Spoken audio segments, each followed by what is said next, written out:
یمن میں جو کنگ ہوتے تھے ان کو تبا کہا جاتا تھا، اور جو اس زمانے کا سب سے پہلا کنگ تھا اس کو تبا اول کہتے تھے۔ تبا اول بہت بڑا بادشاہ تھا، مسلمان تو تھا نہیں، ایمان تو لایا نہیں تھا، مگر تبا اول کا پلان یہ تھا کہ اس نے ایک بہت بڑا لشکر بنایا۔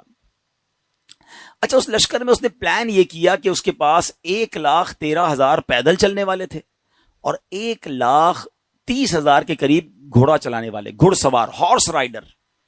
ٹرائی ٹو امیجن کتنا بڑا اس کا جلوس تھا، کتنا بڑا لشکر تھا۔ وہ اپنے پورے لشکر کو لے کر اس نے پوری دنیا کو ٹریول کرنے کا پلان کیا۔ اچھا، وہ جس شہر میں جاتا سارے شہر کے لوگ باہر آ جاتے، ڈر بھی جاتے، روب میں بھی آ جاتے کہ اتنا بڑا جلوس لے کر ہی آیا ہے، اس کا استقبال بھی کرتے، اور ہر شہر سے وہ 10 اسکالرز، ان کے 10 علماء اپنے ساتھ لے جاتا۔ اتنا لانگ ٹرپ ہو گیا کہ اس کے پاس 4,000 علماء ہو گئے۔ آپ انڈرسٹینڈ کریں کہ کتنے شہروں میں وہ گیا ہوگا، 4,000 علماء جمع ہو گئے۔ اب وہ ٹریول کرتے کرتے کرتے مکہ پاک پہنچا۔ اچھا، مکے جب وہ انٹر ہوا تو مکے کے لوگوں نے کوئی اس کو رسپیکٹ نہیں دی، کوئی اس کا استقبال نہیں کیا، اور کوئی جناب اس کا کوئی روب بھی نہیں پڑا۔ تو اس نے اپنے وزیروں کو بلایا کہ یہ کیسے لوگ ہیں، یہ شہر کیسا شہر ہے، نو بڈی کوئی استقبال بھی نہیں ہوا، کوئی ہمارا روب بھی نہیں ہے، کوئی دبدبا بھی نہیں ہے، ٹیک کیئر بھی نہیں کیا انہوں نے ہمیں۔ تو اس کے وزیروں نے بتایا کہ بات یہ ہے کہ یہ مکے والے جو ہے نا، ان کے پاس ایک بہت کمال کی عمارت ہے جس کو یہ کعبہ کہتے ہیں، اور یہ کعبے کا طواف کرتے ہیں۔ کعبے میں انہوں نے بت رکھے ہوئے ہیں۔ آپ کو یاد ہوگا کہ نبی پاک کی آمد سے پہلے کعبے میں تو بت تھے، تو یہ کعبے کی رسپیکٹ کرتے ہیں، باقی کسی کو گھاس واس نہیں ڈالتے۔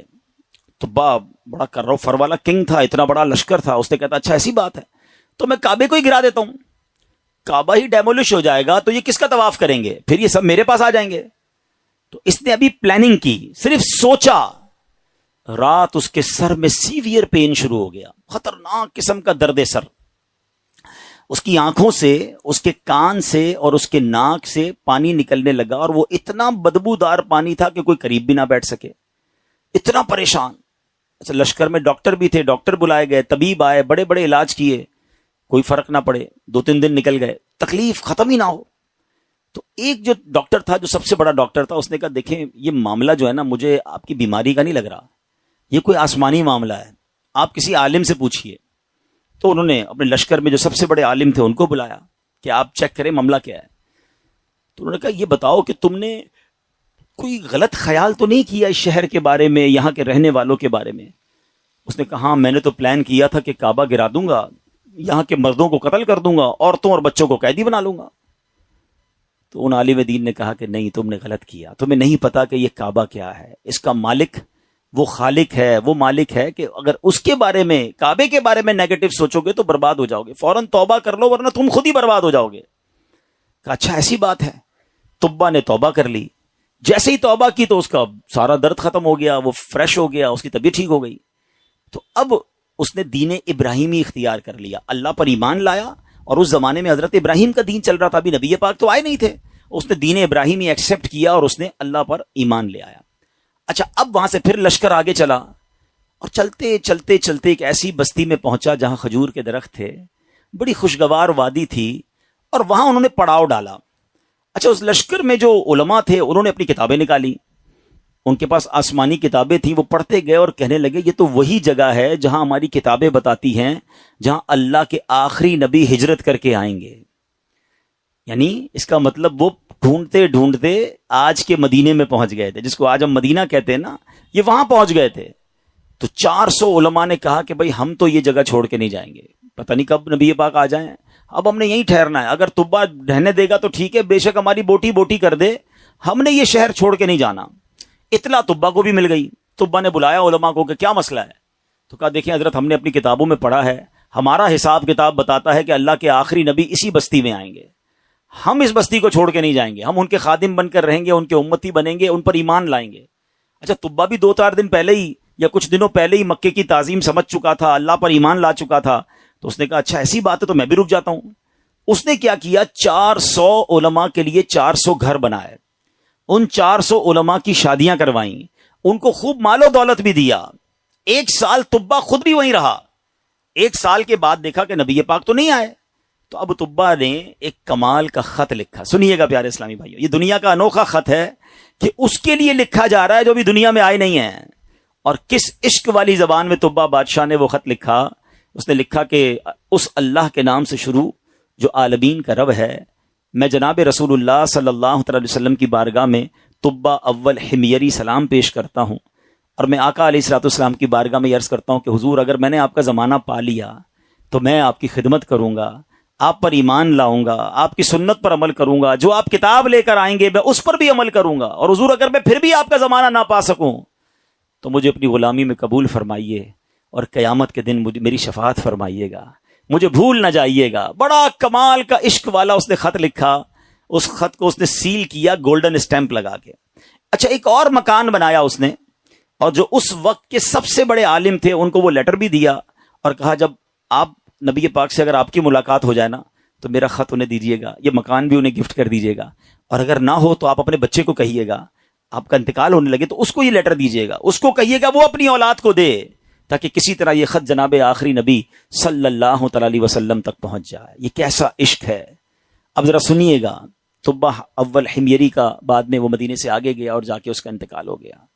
آفٹر 1000 years, 1000 سال بعد 12 ربیع الاول والے دن مکہ مکرمہ میں نبی پاک کی ولادت ہوتی ہے, آقا کی تشریف آوری ہوتی ہے. نبی پاک 53 سال مکے میں گزارتے ہیں, اور اس دوران حضرت مصعب بن عمیر صحابی رسول ہیں, ان کو پیارے آقا مدینے بھیجتے ہیں کہ وہاں جا کے اسلام کی دعوت دو. مدینے میں تو فوراً اسلام پھیلنا شروع ہو گیا. علماء کہتے ہیں جو اتنی تیزی سے اسلام مدینے میں پھیلا نا, اس کی بڑی وجہ یہ تھی جو یہ انصار صحابہ تھے نا. مدینے والوں کو کیا کہتے ہیں؟ انصار. مکے والے کو کیا کہتے ہیں؟ مہاجرین. تو جو انصار تھے نا, یہ سارے انہی 400 علماء کی اولاد میں سے تھے. They were waiting from last 1000 years for رسول پاک علیہ الصلوۃ والسلام. یہ تو 1000 سال سے انتظار کر رہے تھے. جیسے ہی حضرت مصعب بن عمیر پہنچے, دیگر مبلغین پہنچے, اللہ کے رسول کی باتیں بتائیں, اسلام کی باتیں بتائیں, دھڑا دھڑ لوگ اسلام قبول کرنے لگ گئے. اچھا, اب قبیلے کے لوگ بیٹھے کہ آخری نبی تو آ گئے ہیں مکے میں, ہمارے پاس ایک لیٹر ہے, اب وہ پہنچانا ہے انہیں. انہوں نے مشورہ کر کے, ایک صحابی تھے ان کا نام تھا حضرت ابو لیلہ انصاری رحمت رضی اللہ تعالیٰ عنہ, ان کو کہا کہ آپ جائیے, جا کے مکے میں نبی پاک کو یہ خط دے کر آئیے. ان صحابی نے ٹریول کیا. جب وہ ٹریول کر کے جانے لگے تو ان کو کسی نے بتایا کہ نبی پاک مکے سے پہلے ایک وادی میں بیٹھے صحابہ کرام کے ساتھ جلوہ فرما ہے. اچھا, انہوں نے نبی پاک کو نہیں دیکھا, نبی پاک نے انہیں نہیں دیکھا. سوشل میڈیا کا زمانہ تو تھا نہیں نا کہ کسی طریقے سے دیکھ لیتے. اچھا, یہ گئے اس دربار میں, جیسے ہی داخل ہوئے کمرے میں, نبی پاک صحابہ کے ساتھ بیٹھے ہیں, وہ کمرے میں داخل ہوئے, پیارے آقا فرماتے انتا ابو لیلہ, تم ابو لیلہ ہو. وہ شاکڈ ہو گئے کہ میرا نام کیسے ان کو پتا چل گیا. کہ جی یا رسول اللہ, میرا نام ہی ابو لیلہ ہے. فرمایا تمہارے پاس میری ایک امانت ہوگی, مجھے وہ خط دے دو. ایک بار اور حیران ہو گئے کہ رسول اللہ صلی اللہ علیہ وسلم کو نے بتایا نہیں, پہلے ہی ان کو پتا ہے. نبی پاک نے وہ خط لیا, سیدنا ابو بکر صدیق کو وہ خط دیا اور کہا ابو بکر پڑھو. اب بھرے دربار میں وہ عشق والا خط پڑھا گیا. طبا اول حمیری کا وہ عشق کی جو لیٹر تھا وہ پڑھ کر سنایا گیا کہ حضور میں آپ کا امتی, میں آپ کا غلام, مجھے قیامت کے دن بھولیے گا نہیں.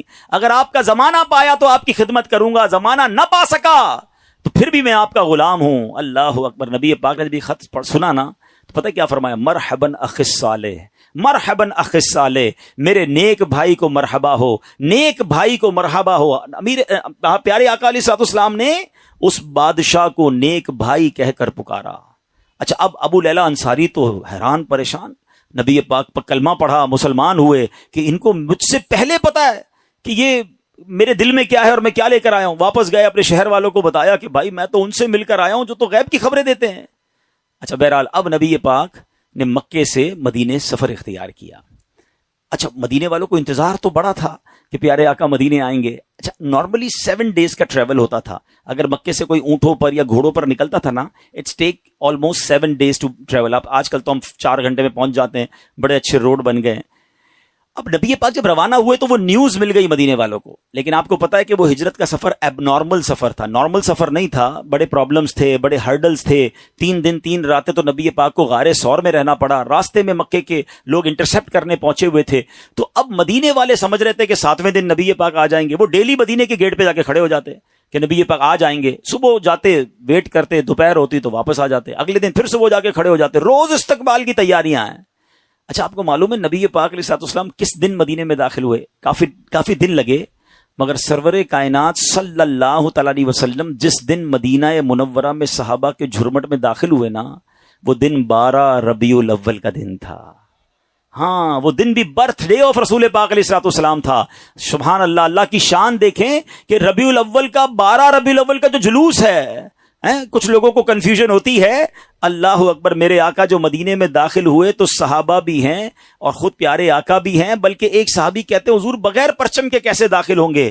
آپ جا رہے ہیں تو شان و شوکت کے ساتھ داخل ہونا ہے۔ اپنا امامہ اتارا، تلوار پہ لگایا، اسے پرچم بنایا، اور جب مدینے میں داخل ہوئے تو ہر طرف سے صدائیں ہیں مرحبا یا رسول اللہ۔ بچیاں تیار ہو کر آئی ہیں، بچے تیار ہو کر آئے ہیں۔ عرب کے لوگوں کا دستور تھا جب کوئی بڑا ایونٹ ہوتا تھا وہ اپنا مخصوص لباس پہنتے تھے، اپنی تلواریں لگاتے تھے، بلکہ اب بھی اگر آپ دیکھیں ان کے تہواروں میں ان کے لباس الگ ہوتے ہیں، وہ سب اپنے اس لیول کے لباس پہن کر کھڑے تھے کیونکہ آج ان کے لیے عید کا دن تھا۔ اور